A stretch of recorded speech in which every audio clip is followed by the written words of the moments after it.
పోస్టులు అధిగదిగో mega DSC అధిగదిగో మెగా డిఎస్సి అధిగదిగో మెగా డిఎస్సి అధిగదిగో 23,000 పోస్టులు అధిగదిగో మెగా డిఎస్సి అధిగదిగో మెగా డిఎస్సి మెగా డిఎస్సి అధిగదిగో మెగా డిఎస్సి అధిగదిగో మెగా డిఎస్సి అధిగదిగో 23,000 పోస్టులు అధిగదిగో 23,000 పోస్టులు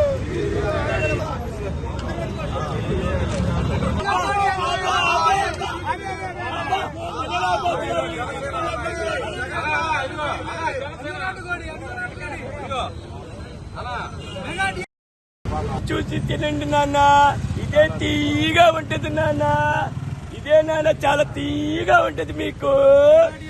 అబ్బా ఇదిగో నాన్న, ఇదే చూసి మీరు ఆనందపడండి నాన్న. అబ్బో చాలా బాగుంటది నాన్న. ఇది చూస్తే చూడనోడు కూడా బాగా తీయగా ఉందంటారు నాన్న.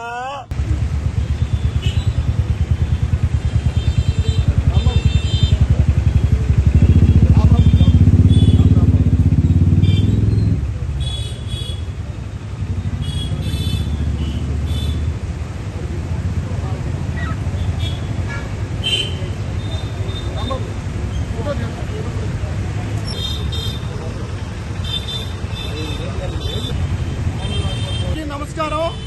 ఈరోజు గుంటూరు జిల్లా కలెక్టర్ గారి కార్యాలయం ఎదుట రాష్ట్ర తెలుగుదేశం పార్టీ ఆదేశాల్లో భాగంగా తెలుగు యువత ఆధ్వర్యంలో జనసేన టీఎన్ఎస్ఎఫ్ విభాగాన్ని కలుపుకొని ఈరోజు మేము ఈ కార్యక్రమం చేయడానికి ముఖ్య ఉద్దేశం ఏదైతే జగన్మోహన్ రెడ్డి గారు అధికారంలోకి రాకముందు ప్రతి ఏటా మెగా డిఎస్సీ ఇస్తాను, ప్రతి జనవరికి జాబ్ క్యాలెండర్ అనే విషయం మీ అందరికీ తెలిసిన విషయమే. అలాగే అప్పట్లో జగన్మోహన్ రెడ్డి గారు ఏం చెప్పారు రాష్ట్రంలో అధికారంలోకి వచ్చిన వెంటనే 23,000 డిఎస్సీ టీచర్ పోస్టులు భర్తీ చేస్తామన్నారు. కానీ అప్పుడేమన్నాడు చంద్రబాబు నాయుడు గారు గత ప్రభుత్వంలో 3 సార్లు డిఎస్సీ పెట్టి 17,500 టీచర్ పోస్టులు భర్తీ చేశారు. చివరిలో 7,500 పోస్టులు భర్తీ చేస్తే ఈ జగన్మోహన్ రెడ్డి సభల్లోకి లేవున్నాయంటే ఈ పెద్ద మనిషి కేవలం 7,500 పోస్టులు భర్తీ చేశాడు.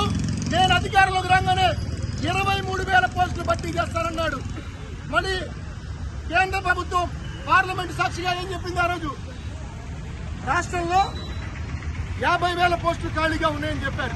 2018 సంవత్సరంలో మన రాష్ట్రంలో దాదాపుగా 34 లక్షల మందికి పైగా డిఎస్సీ అభ్యర్థులు ఉన్న విషయం గణాంకాలు చెప్తా ఉన్నాయి. మరి ఇప్పుడు 2024 వచ్చింది. ఇప్పుడు నిరుద్యోగుల సంఖ్య డిఎస్సీ అభ్యర్థులు 50 లక్షల వరకు ఉన్నారు ఆంధ్రప్రదేశ్ రాష్ట్రంలో. కానీ ఈ రాష్ట్రంలో జగన్మోహన్ రెడ్డి గారు సుమారు 50,000 పైన పోస్టులు ఉపాధ్యాయ పోస్టులు ఖాళీగా ఉంటే 23,000 పోస్టులు భర్తీ చేస్తానని జగన్మోహన్ రెడ్డి అప్పట్లో ఇప్పుడు 50,000 పోస్టులు అయినాయి. కానీ ఒక్కడంటే ఒక్క పోస్టు కూడా భర్తీ చేయకుండా ఎన్నికలు సమీపిస్తున్న తరుణంలో కుర్చీ దిగిపోయే టయానికి కేవలం నిరుద్యోగుల్ని డిఎస్సీ అభ్యర్థుల్ని నోట్ల మట్టి కొట్టేందుకు ఈ విధంగా అన్యాయంగా వాళ్ళ జీవితాలతో ఆడుకుంటూ ఆశలు లేపించే విధంగా ఓట్లు దండుకోవడానికి కేవలం నిన్న కేబినెట్ సమావేశంలో 6,100 డిఎస్సీ పోస్టులు భర్తీ చేస్తామని చెప్పి ఒక ఫేక్ నోటిఫికేషన్ ఇచ్చారు. దాన్ని తెలుగు యువతగా విద్యార్థి యువజన సంఘాలుగా తీవ్రంగా ఖండిస్తా ఉన్నాం. ఈ జగన్మోహన్ రెడ్డి చేసిన మోసాన్ని ఎండగట్టేందుకే, కళ్ళ కట్టినది చూపించేందుకే ఏదో గతంలో సినిమాలో చూపిస్తూ ఉంటారు. ఈ విధంగా వడ్డన్నం తింటూ చికెన్ అనుకుని తినేమంటారు. ఈ విధంగా జగన్మోహన్ రెడ్డి ఇచ్చిన డిఎస్సీల పరిస్థితి ఏంటంటే 23,000 డిఎస్సీ పోస్టులు ఎక్కడంటే జగన్మోహన్ రెడ్డి 6,000 అంటున్నాడు.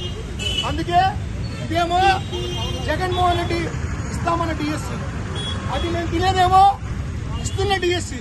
అంటే మిగతా నిరుద్యోగులు ఏం కావాలి ఆంధ్రప్రదేశ్ రాష్ట్రంలో? ఇది ముమ్మాటికి ద్రోహం కాదా?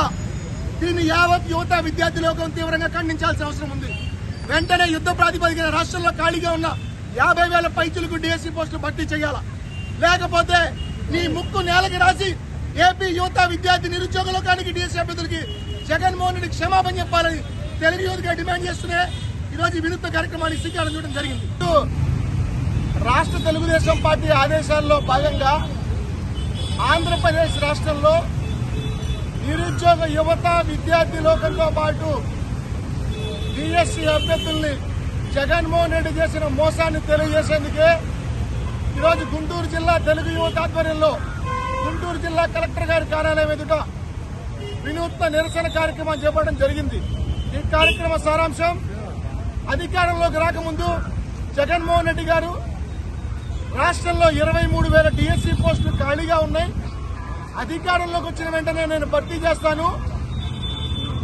ఈ పెద్ద మనిషి అంటూ నారా చంద్రబాబు నాయుడు గారు గత ప్రభుత్వంలో ముఖ్యమంత్రిగా ఉన్నప్పుడు చంద్రబాబు నాయుడు గారు 3 డిఎస్సీలు నిర్వహించి సుమారు 17,500 నుంచి 18,000 డిఎస్సీ పోస్టులు భర్తీ చేస్తే, చివరి దఫాగా 7,500 పోస్టులు భర్తీ చేస్తే ఈ పెద్ద మనిషి 7,500 పోస్టులు భర్తీ చేశాడు. నేను అధికారంలోకి వచ్చిన వెంటనే ప్రతి ఏటా మెగా డిఎస్సీ పెడతా. రాష్ట్రంలో 23,000 ప్రభుత్వ డిఎస్సీ పోస్టు ఉపాధ్యాయ పోస్టులు ఖాళీగా ఉన్నాయి, నేను భర్తీ చేస్తానని జగన్మోహన్ రెడ్డి నమ్మించారు. అధికారంలోకి వచ్చి 5 సంవత్సరాలు గడుస్తున్నా ఎన్నో పోరాటాలు, ఎన్నో విధాలుగా నిరసన తెలియజేసినప్పటికీ ఒక్కటంటే ఒక డిఎస్సీ పోస్ట్ కూడా భర్తీ చేయకుండా ఇప్పుడు ఎన్నికలు సమీపిస్తున్న తరుణంలో 70 రోజుల్లో ఎన్నికలు వస్తుంటే కుర్చీ దిగిపోయే టైంలో ఒక ఫేక్ నోటిఫికేషన్ ను జగన్మోహన్ రెడ్డి గారు ఇప్పుడు వదిలి మరోసారి ఎన్నికల్లో ఓట్లు దండుకునే ప్రయత్నం చేస్తున్నాడు. 2018లో చూసుకుంటా ఉంటే అప్పటి గణాంకాల ప్రకారం 2019లో అప్పటి గణాంకాల ప్రకారం కేంద్ర ప్రభుత్వం చెప్పిన లెక్కలు రాష్ట్రంలో 34 లక్షల మంది డిఎస్సీ అభ్యర్థులు ఉన్నారు. కానీ ఆ సంఖ్య 2024కి వచ్చేసరికి 50 లక్షలైంది. అప్పుడు నువ్వు చెప్పిన 23,000 డిఎస్సీ పోస్టులు 55,000 డిఎస్సీ పోస్టులు అయినాయి. ఈరోజు 50 లక్షల మందికి నువ్వు 6,100 పోస్టులు వదులుతా అంటున్నావే, అది ఎంతవరకు న్యాయం? అంటే ఈరోజు జగన్మోహన్ రెడ్డి ఇస్తామన్న డిఎస్సీలేమో అక్కడ ఉన్నాయి, ఇచ్చిన డిఎస్సీ ఏమో ఇక్కడ వద్దన్న మాదిరిగా ఉంది. అది తెలియజేసేందుకే అదిగో మెగా డిఎస్సీ, ఇదిగో జగన్ డిఎస్సీ.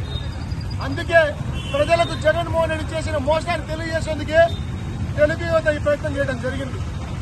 ఈరోజు అదేదో సినిమాలో కోటా శ్రీనివాసరావు గారు చెప్తా ఉంటారు, ఎదురుగా కోడిని ఏలాడ తీసుకొని ఒట్టనం తింటా ఉంటాడు. ఈరోజు ఏపీలో డిఎస్సీ అభ్యర్థుల పరిస్థితి కూడా అదే పరిస్థితి తయారైంది. జగన్మోహన్ రెడ్డి ఇస్తామన్న డిఎస్సీ ఎక్కడుంది? ఇచ్చిన డిఎస్సీ ఇంకా ఇవ్వాలా, ఫేక్ నోటిఫికేషన్ వదిలాడు. ఇంకా మేము అన్నం పెట్టి చూపిస్తున్నాం, ఒట్టిస్తేనే ఏం లేదు, మేము ఇంకా కొంచెం అన్నం పెట్టాం.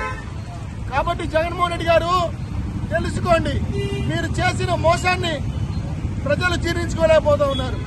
యుద్ధ ప్రాతిపదికన రాష్ట్రంలో 55,000 పైన డిఎస్సీ ఖాళీ పోస్టులు భర్తీ చేయండి, లేకపోతే నేను ఇచ్చిన హామీ నెరవేర్చలేకపోయానని చెప్పి నీ ముక్కు నేలకు రాసి ఏపీ యువత విద్యార్థి డిఎస్సీ లోకానికి క్షమాపణ చెప్పాలని తెలుగు యువతకి మేము డిమాండ్ చేస్తా ఉన్నాం.